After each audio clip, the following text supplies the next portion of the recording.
Joshua has the potential to do a lot of things. He's got the look and throws a lot of hard punches, but there is so much pressure on him.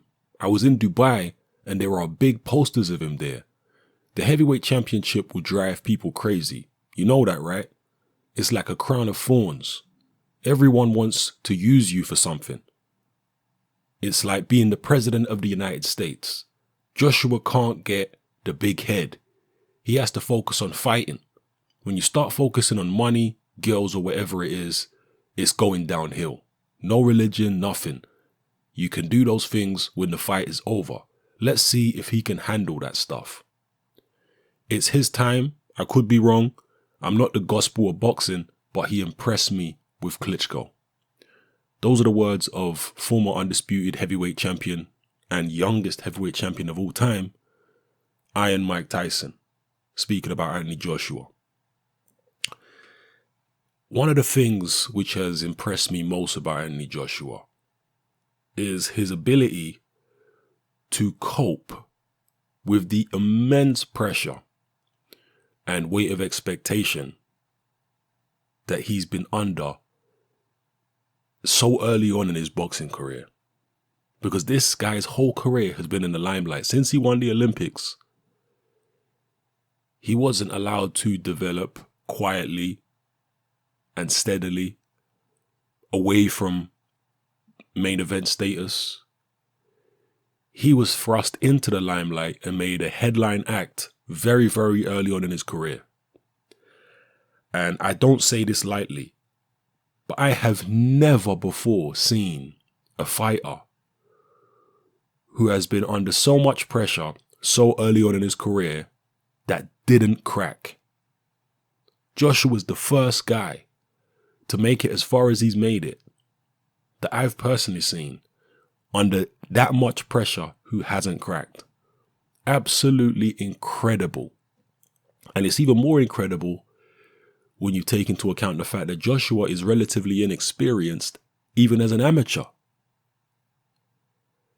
And when they put him in high pressure situations as an amateur, he came through. Look at how he did in the World Games in Azerbaijan, winning a silver medal in the final against an Azerbaijani.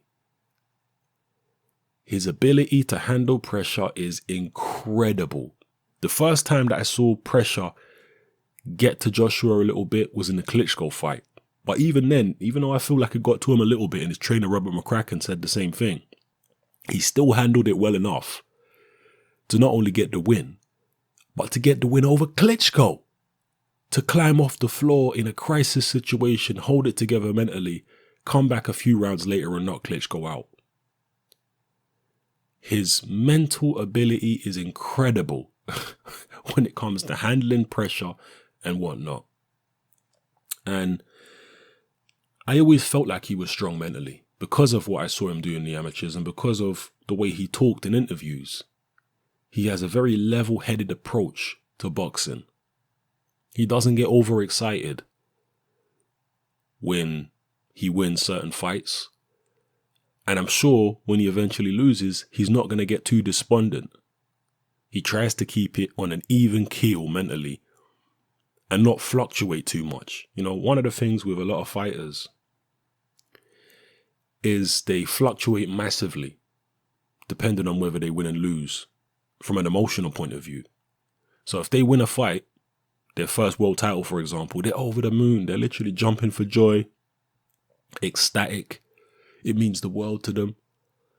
They get so emotional about it that when they lose that championship, it's a huge, devastating blow. And their confidence is on the floor and they're thinking about quitting box. You know, this is what a lot of fighters are like. Joshua's not like that. When he wins a fight, it's like, okay, cool, I won the fight, but it's just one fight. This is not the end of my goal. I'm going to achieve so much more. Big deal. Go look at the post-fight interview for Anthony Joshua Charles Martin when he was interviewed by Kugan Cassius on IFL. Kugan Cassius was baffled by Anthony Joshua's reaction to beating Charles Martin and winning his first world title. He was baffled. He couldn't understand why Joshua wasn't over the moon. He couldn't understand why Joshua was so low key after winning that fight. Because all the other British fighters, or, a lot of them, would be over the moon and shouting and screaming with joy. Joshua wasn't. He was like, yeah, Charles Martin is not the best heavyweight in the world. It's only my first title. I've set my sights very, very high. So this is just a stepping stone. That's what makes him special. Or one of the things anyway. The fact that he has that kind of mentality. He sets his sights high. So beating a Charles Martin was not the end of the road as far as he was concerned. That's just a stepping stone. Whereas a lot of these other fighters, they set their sights low. So when they win something, it's overwhelming to them. Now, as far as the things Tyson said, where he's talking about these outside influences, these outside distractions, which can bring a fighter down. Will those things bring Joshua down? I hope not, because I always like to see any fighter make the most of their ability and fulfill their potential. But the bigger Anthony Joshua gets as a celebrity, the more temptation there will be outside of boxing, the more distractions there will be outside of boxing, and the more difficult that it will be for him to remain level-headed and hold it down and stay on the straight and narrow and stay dedicated to his craft. It's going to get more and more difficult for him. We'll see if he can do it. The fighters who are successful in the long run, and that doesn't include Mike Tyson. Mike Tyson wasn't successful in the long run. He was successful over a short period of time. But he didn't have longevity in the game. Because, many reasons. One, his style was a limited style. And two, the outside influences, the external factors did get to him. They did distract him. They did take him off the straight and narrow path. But there are fighters, for example, like Lennox Lewis. He had a couple bumps in the road, but for the most part, Lewis stayed on a straight and narrow path because he wasn't a guy that was easily distracted outside of boxing.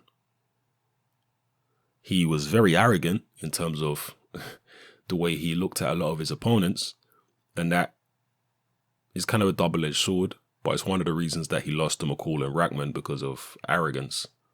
And he was kind of distracted, actually, to be fair. Before the first Rackman fight, he was in LA shooting some movie with Vladimir Klitschko rather than being in South Africa early and, acclimatizing himself and what have you. But for the most part, Lewis wasn't a big party goer. He wasn't a guy that had a bag of women. He wasn't out there flashing his cash and drinking a lot and all that kind of stuff. That wasn't Lennox Lewis.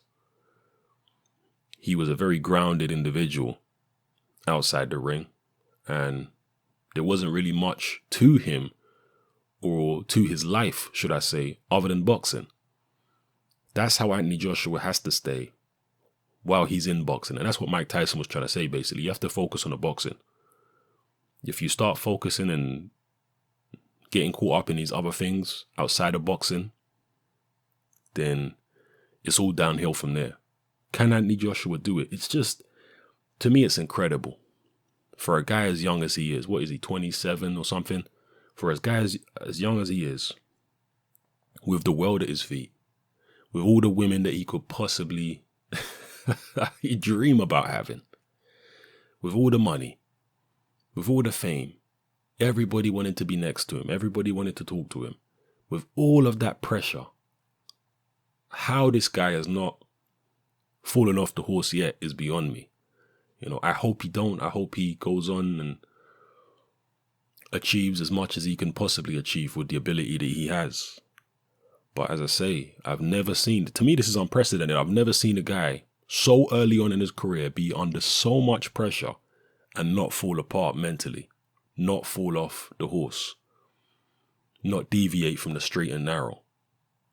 Some people are going to say, oh, this person or that person was under more pressure. How? Name me somebody that was doing 90,000 at Wembley or 90,000 anywhere inside their first 20 fights. Fighting a Hall of Famer inside their first 20 fights in front of 90,000.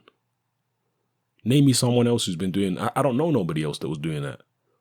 The pressure that this guy's on, somebody who was a household celebrity, as well as doing what I just said, inside his first 20 fights. A household celebrity in Britain, household name, and an increasingly big celebrity worldwide.